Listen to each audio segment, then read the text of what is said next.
that they are the possessor of an indestructible life, and that they already have all things that pertain to life and godliness in Christ. You don't analyze the fruit in your life to determine if you have all things that pertain to life. You analyze the resurrected Jesus seated at the right hand of God as the report and the testimony of you to determine if you have all things that pertain to life. If you're analyzing the fruit in your life, you're trying to find life in the world.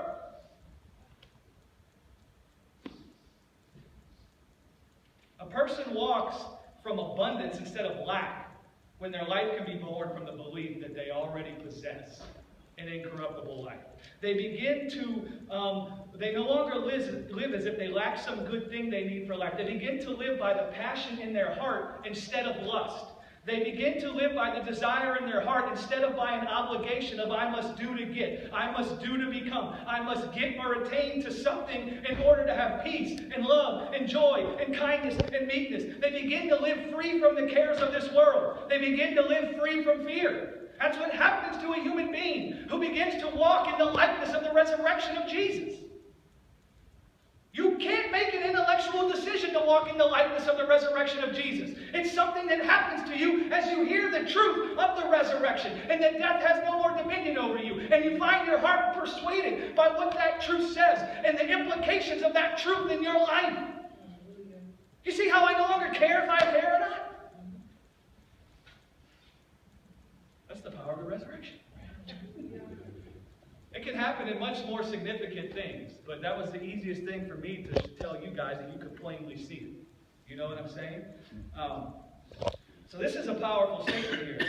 And I said this already, but the power sin had over our lives, the power that sin had over our lives came as a result of death reigning over us. The power that sin had in my life to get me to enlist my ability to try to bring forth peace was from death reigning over me, telling me I lack something I need for life. That's where the power of sin comes from. From you thinking you lack in some area of your life. From you thinking that you lack some good thing you need to have peace, to have love, to have joy, to have kindness, to have long-suffering. That's how the power of death reigns over us. That's the way that sin is able to put us in bondage. The way sin is able to put us in bondage is through death. 1 Corinthians chapter 15, verse 56. This is a powerful statement, man, that even just in the last 3 or 4 years, I'm like, what is that? And I'm starting to come to grips with it. And bear with me, because over the years I'll be able to explain it better and better and better. But this is why we struggle to see the fruit of God's life in us. Because we haven't understood this aspect of what Paul said. But what he says here is, the sting of death is sin. The sting of death is sin. And then he says, and the strength of sin is the law. Now listen, the law is the ministration of death. Paul called the law the ministration of death. It ministered death to man by showing them that death was reigning over them. Or it ministered death to man in order to show man that death was reigning over them, in order to show them the fruit that is born in a human being's life when death reigns over them. You see what I'm saying? And what this did, guys, was it strengthened sin in our lives by subverting the souls of people. The law comes, it's the ministration of death. It comes and it shows me that death is reigning over me. It comes and it tells me that I lack what I need for life. I lack acceptance before God. I lack a good report. I lack glory and honor. It's showing me that death is reigning over me. And then that subverted my soul. See, the law subverts the soul, James said in Acts. He says the teaching of the law subverts the soul. That's because the teaching of the law ministers death to people. It tells people death has dominion over them. It tells people that death is reigning over them.